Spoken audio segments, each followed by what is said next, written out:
দায়িত্ব নিয়ে বলছি আব্বাস ভাই হসপিটাল করবে করবে করবে, যদি না করে আমি দায়িত্ব। পেন ক্যামেরায় বলছি 2 লক্ষ টাকা আমি যতটুকু পারবো দিতে, জোরে বলো, যত দিতে পারবো আমি ততটুকু বলবো, কিন্তু তার আগে 10,000 মাদ্রাসা দেবে বলেছিল, সেইটা দিতে হবে। কথা বলে না, আরে কথা বলে না কেন? তার আগে আমাদের মুখ্যমন্ত্রী বলেছিল ফুরফুরায় রেল করে দেবো, ওই রেলটা করে দিতে হবে। এই কথা বোঝা যাচ্ছে না? তার আগে মুখ্যমন্ত্রী বলেছিল পশ্চিমবাংলায় 10,000 মাদ্রাসা দেবো, ওই মাদ্রাসা যেদিন দেবে আমি তার পরের দিন থেকে হসপিটালের কাজ শুরু করব। শয়তান কোথাকারে! আমার কথা বুঝতে পারোনি কেন? আব্বাস ভাই তো পরে বলেছিল হসপিটাল দেবো, আর তুমি তো 2011 সালে বলেছিলে 10,000, জোরে বলো জোরে বলো, মাদ্রাসা দেবো। দাও ওই 10,000 মাদ্রাসা দাও। আর কিছু বেঈমান মুসলমান কিছু আছে, বেঈমান, এদের ঈমান নেই, কাফেরদের থেকে খারাপ। যেমন মুনাফিকরা হলো কাফেরদের থেকেও খারাপ, এরাও কাফেরদের থেকে খারাপ। এরা দেখছি হই হই হই হই করছে, হসপিটাল হবে, আমি বলছি তো হবে। ইশাক সিদ্দিকী বলছে আমার এক কথা, আমি হসপিটাল আব্বাস ভাইকে বলতে কর, হসপিটাল করেন, আপনাকে করতে হবে। তার আগে আপনাকে 10,000 জোরে বলেন মাদ্রাসা করতে হবে, আর ফুরফুরাই রেলটা জোরে বলেন চালু করতে হবে। নিজের বেলা আটি আটি, আর পরের বেলা দাঁতের বাটি। নিজের মেয়েটা মেয়ে, আর পরের মেয়েটা ঝি চাকর।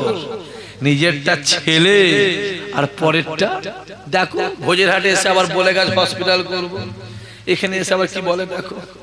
এরা আবার বলবে তো কবরস্থান করবো, বলবে না তো?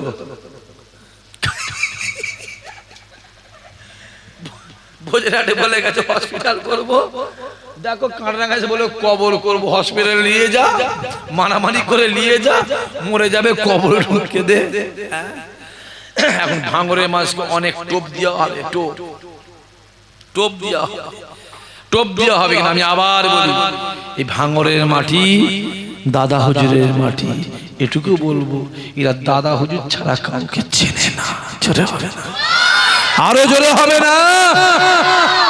দাদা হুজুর থাকতে পারে ফুরফুরায়, তার নারী পোতা আছে 24 বাংলা ভাঙরে। জোরে হবে না সুবহানাল্লাহ? কারণ ভাঙরে মানুষ সব থেকে বেশি ফুরফুরায় যায়, ভাঙরে সব থেকে বেশি মসজিদ, ভাঙরে সব থেকে বেশি মাদ্রাসা, ভাঙরে সব থেকে বেশি হাফেজ সাহেব, ভাঙরে সব থেকে বেশি মাওলানা সাহেব, ভাঙরে সব থেকে বেশি জলসা হয়। ফুরফুরা দাদা হুজুর আওলাদরা ভাঙরে সব থেকে বেশি আসে, ঠিক না? বল জোরে বলো। মাথায় রেখে বাবাজি, কোথা ঘুরছিস? কার পিছনে ঘুরছিস? দুনিয়াতে তোমার যার সঙ্গে মহব্বত থাকবে, কিয়ামতে তার সঙ্গে হাসন নাসর হবে। যে দুনিয়ায় হারামখোর, সুদখোর, বেনামাজি, জোচোর, চিটিংবাজ, রাম সাম, যদু মধু, ওদের সঙ্গে মহব্বত থাকে, কিয়ামতে তোমার ওদের সঙ্গে হাসন নাসর হবে। আর দুনিয়া যে নামাজি, রোজাদার, আল্লাহওয়ালা, হাফেজ সাহেব, ইমাম সাহেব, পীরের আওলাদ, আল্লাহওয়ালা, এদের সঙ্গে মহব্বত থাকে, আল্লাহ বিল্লাহে তাল্লাহে খোদার কসম, কিয়ামতের ময়দানে আল্লাহ ওদের সঙ্গে হাসন নাসর করে তোমাকে আমাকে একসঙ্গে জান্নাত দেবে। আরো জোরে হবে না? মোবাইলে দেখছে কাঁদছে রে হাউ হাউ করে, কথা বুঝতে পারেন না? এখন দুঃখে কাঁদছে না খুশিতে কাঁদছে, কিছু বুঝতে পারছি, কথা বুঝতে পারছি। হালে পানি নেই তো, আর হালে পানি থাকলে জমি চাষা হবে তো? জমি কই? কাদা হলে তো ধান রুইবে। হ্যাঁ, সম্মান আল্লাহ দেয়। জিবরাইল ডাক দিয়ে বলে, আয় রব্বুল আলামিন আল্লাহ, আমি জিবরাইল তোমায় একটা কথা জিজ্ঞাসা করব। আয় রব্বুল আলামিন আল্লাহ, তুমি বলো আল্লাহ, তুমি সব থেকে বেশি কিসে খুশি হও? তুমি সব থেকে বেশি কিসে রাজি হও? আসমানে দরওয়াজা খুলে যায়, আওয়াজ আসতে লাগে, হে জিবরাইল, আমি আল্লাহ সব থেকে বেশি খুশি হই বান্দা যখন আমায় সিজদা দেয় আমি আল্লাহ রাজি হয়ে যাই।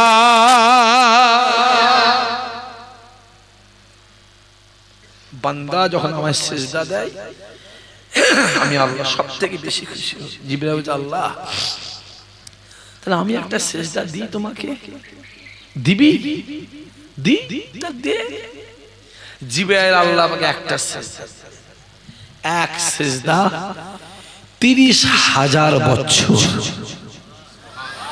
আওয়াজ বেরোয় নে, আওয়াজ বেরোয় নে, আরো জোরে বলো কত বছর? 30,000 বছর। আমরাও আল্লাহ পাকে সিজদা দিই প্রায় 2.5 ঘন্টা 3 ঘন্টা ধরে, হ্যাঁ কি না? আসাদুল বলছে হ্যাঁ। ওইটা কে রে আসাদুল? 3 ঘন্টা ধরে সিজদা দাও। আমার জুম্মায় সিজদা সেই মাগরিবের সময় তোলো নাকি? আসর কোথায় যায়? এখানে মসজিদ আছে, কথা বলে না। তারাবি হয়, তারাবি হয়, খতম না সূরা? সূরা 17 মিনিটে 20 রেকাত শেষ, তাই তো? 17 মিনিটে আবার খতম হবে কি? যে যত ইমাম সাহেব যত স্পিডে পড়বে, আরে বাবা স্পিরিট মানে আলহামদুলিল্লাহ রাব্বিল আলামিন ওয়াদ-দাল্লিন।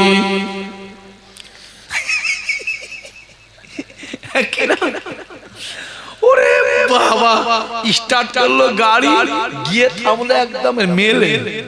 ওরে বাবা আল্লাহ খতম করতে বলেন, আল্লাহ তেলাওয়াত করতে বলেছে।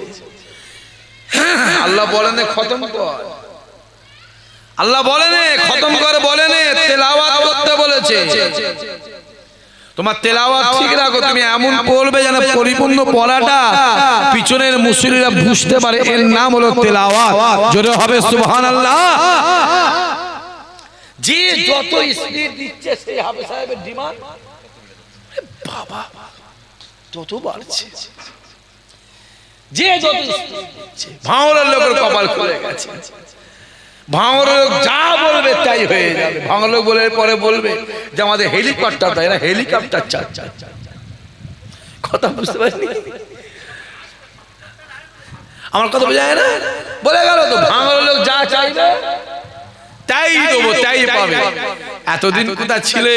2011 সাল থেকে 26 15 বছর কোথায় শ্মশানে ছিলে? শ্মশানে একদিন মনে পড়ে নে? একদিন বাদে তোমার ঘোর কেড়েছে, চোখ খুলেছে, হ্যাঁ?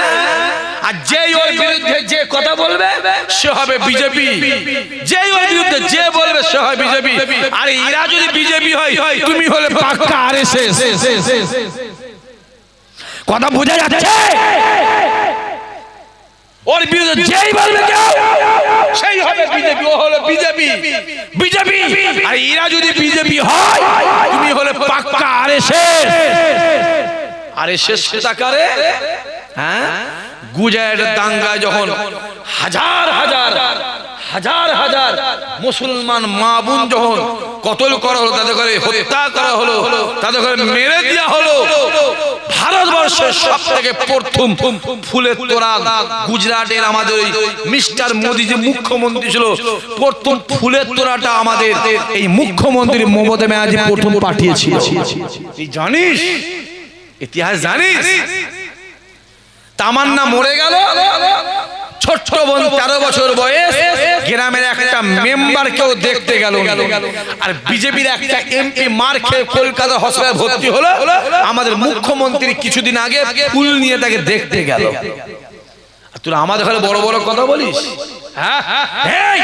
আমরা পৃথিবীর কারো গোলাম নয়, আমরা হলো মুহাম্মদ রাসূলুল্লাহর গোলাম। জোরে হবে সুবহানাল্লাহ। আমরা পৃথিবীর কারো মুখাপেক্ষী নয়, কারো ভয় করি না, কারো প্রতি ভরসা করি না। একজনই মুখাপেক্ষী, একজনকে ভয় করি, একজনকেই ভরসা করি, একমাত্র সেটা আমার আল্লাহ। জোরে হবে না? একজনের ঠেলায়, বুঝতে পারছেন? একজনের ঠেলায়, ভাঙরের একজনের ঠেলায় মুখ্যমন্ত্রী এসছে। শুনছি নাকি সেই ইস্যু পাঁঠা, নাকি বলে পাঁঠা? সে কে? কি একটা সে না কি আসবে? আমার কথা জানে আবার নাকি কি আসবে?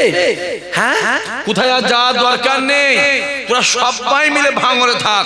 তারপর ভাঙরে মানুষ আছে যোগ্য জবাব দেওয়ার জন্য তৈরি আছে না নাই? চিল্লে বলো, জোরে বলে আছে না না? সবাইকে নিয়ে ঘর কর, ঘটকপুরে একটা ঘর কর, ভোজহাটে ঘর কর, হাতিশালায় ঘর কর, সোনপুরে ঘর কর, চারদিক দিয়ে করে। এমনি তো 8টা থানা করেছি, কটা? জোরে বলেন। ওখানে বলে গেছে, একজন বলেছে বলে তার কথায় কটা থানা করেছে? তাহলে এই যে 8টা থানার জুলুম হচ্ছে ওর জন্য। কথা বলে না, আমি সব নাপাক নাম নিই না। আমার সাথে এই চুনোপুরি ফচকে ফাচকাদের লড়াই নয়, আমার সাথে লড়াই তোদের সুপ্রিমোর সাথে, ডাইরেক্ট ওর সঙ্গে লড়াই। তোদের সাথে কি লড়াই করবো? তোদের মন ছাল আল টাল কত রাস্তায় গায়ে ঝাল ঝালা বলা পড়ে আছে, তোদের নাম জীবন এই শ্বাস মুখে লাইনে, জীবনের লাইনে। আর আশা করি পেশাব করতে গেলে তোদের নাম মুখে জোরে বল নেবো না, পেশাব করতে গিয়েও মনে করে না। আমার লড়াই তোদের সঙ্গে, লড়াই ওর সঙ্গে ডাইরেক্ট, তোদের কোম্পানি মালিকের সঙ্গে আমার লড়াই। কারণ তোদের কোম্পানি মালিক আমার ফুরফুরাকে ঠকিয়েছে, ঠিক না বল? জোরে বলো। তোদের কোম্পানি মালিক দাদা হুজুরকে 5 হুজুর ঠকিয়েছে, ঠিক না বল? জোরে বলো। হ্যাঁ, চালাকি পেয়েছো? ওই তো কোম্পানি মালিক বলে গেল ভোজেরহাটের মাঠে, এ বলেছে বলে আমি কটা থানা করেছি? 8টা থানা করেছি, 8টা থানা। আজকে ভাঙড়ে যে পুলিশের অত্যাচার, পুলিশের জুলুম, প্রশাসনের যে অত্যাচার, সিভিকদের যে অত্যাচার, তাহলে কার জন্য হচ্ছে? ওই ওর জন্য হচ্ছে। ওর জবাবটা দিবার দরকার আছে না নাই? জোরে বলা আছে না না? বললেই দোষ। হ্যাঁ, আমি বলেছি না এই শাস্তি ঘাঁটবি নি, যা পাচ্ছিস করে গে যা। আমি কারো বড়, কারো নয়, খোদার কসম বলছি আমি কারো বড়। ঘর থেকে বেরোই নিয়ত করে বেরোই। আজ দাদা হুজুরকে বলুন, দাদা হুজুর যাচ্ছি, আসসালামু আলাইকুম, দোয়া করবেন হুজুর, দোয়া করলেন, যাচ্ছি, যদি কালকে আসি আবার সালাম দেবো বলে চলে এলো। এখন বেরোবার সময় বলে এলাম আমি কারো বড় আমার করি। আমি আমার যুবকগুলোকে বলবো মাথা উঁচু করে বাঁচ, মাথা উঁচু করে বাঁচ, এইরকম নয়, এইরকম করে বাঁচবি। ইমানদারদের মাথা সবসময় উঁচু থাকে আর বেদিনদের মাথা সবসময় নিচু থাকে। যারা অন্যায় করে তাদের মাথা কত বল, কত বল, যারা অন্যায় করে তাদের মাথা নিচু থাকে, আর যারা সৎ হক বলে তাদের মাথা উঁচু থাকে। জোরে হবে না? মাথা উঁচু করে চলবে, এইভাবে চলবি। কোথা ঘুরছিস? কোন বিড়ি করে পাল্লায় পড়েছিস? এটা কাঁটারাঙ্গা গ্রাম। এই গ্রামে একটা ছেলে পুরোপুরা হুজুর তুলে গাল দিয়েছে, খবর আছে, আমি জানি। ওর মুখ থেকে গাল বেরোবার লোকের পাল্লায় পড়ে গাল দিয়েছে। এই কথা বোঝা যাচ্ছে না কি বলছি? কারণ কাঁটারাঙ্গা মানুষ পুরোপুরা হুজুর দিয়ে গাল দেবে, এটা বিশ্বাস করা, এটা বিশ্বাস করা, এটা বিশ্বাস করা যায় না, যায় না, যায় না। এই গ্রামের একটা ছেলে গাল দিয়েছে ফুলপুরা হুজুর তুলে, আমার যে কোনো ভাইকে গাল দিয়েছে, আমি জানি, খবর আছে, খবর আছে, আমি জানি। অন্যায় করেছে, লোকের পাল্লায় বলে গাল দিয়েছে। ছি ছি, তোর লজ্জা করে না? হ্যাঁ, হই হই হই হই করছো, মাথার টুপিটা পরে আছো, মুখে দাড়ি পরে আছো, পাঞ্জাবি পরেছো, হ্যাঁ, মসজিদ পেয়েছো, মাদ্রাসা পেয়েছো, ঈমান পেয়েছো, রাসূল পেয়েছো, আল্লাহ পেয়েছো, একমাত্র ফুরফুরার ওসিলাতে। জোরে হবে না? আরো জোরে বলবে না? কি চলছে ভাঙরের লোক? লোক লোক টোপ দিয়া হচ্ছে। কি দিয়া হচ্ছে? জোরে বলো। টোপ দিয়া হচ্ছে। কাঁটারাঙ্গা রাস্তাটা দুদিন পরে হাইওয়ে হয়ে যাবে, ফোল্ডেন হবে, যা আশা করে। ওই যে আপনার ঘটপুকুরতে যেটা কি বলে আমাদের ওই, না না, ওই ঘটপুকুরতে ওই যে আমাদের লাউহাটি রাস্তাটা, ও রাস্তা দুদিন পরে দেবে হেলিকপ্টার যাবে। আর ভোজেরহাটে বাসন্তী রোড, ওটাই প্লেন যাবে, যুদ্ধ বিমান নামবে, যুদ্ধ বিমান, প্লেন যাবে। লোভ দিয়া হচ্ছে, লোভ, লোভে পাপ। জোরে বলো। পাপে মৃত্যু, লোভে পাপ, পাপে মৃত্যু। বেশি লোভ করবে। ডাল ভাত খাও না, ডাল ভাত খাও না, সম্মানে বাঁচো না, সম্মানে বাঁচো। দেখতে পেলে না? হ্যাঁ, বছর 4-5 আগে এয়ারপোর্ট হবে, এয়ারপোর্ট, ভাঙড় এয়ারপোর্ট হবে, মনে আছে? মনে আছে? মাথায় রেখে দে, আল্লাহ পাক জমিনটা বাঁচিয়েছে একজনের ওসিলায়। লোভ দেওয়া হবে যুবকগুলোকে, ওই লোভে পড়ে ইমান আমল শেষ করিনি। ইমানের জায়গা ঠিক রাখো, ইমানের জায়গা। জিবরাইল ডাক দিয়ে বলে, আল্লাহ আমি তোমায় একটা সেজদা দেবো। আল্লাহ বলে, জিবরাইল সেজদা দিবে? হ্যাঁ দেবো। হযরত জিবরাইল আল্লাহ পাককে একটা সেজদা দিলে, একটা না 30,000 বছর। কত বছর? 30,000 বছর পরে জিবরাইল মাথা তুলে বলছে, আল্লাহ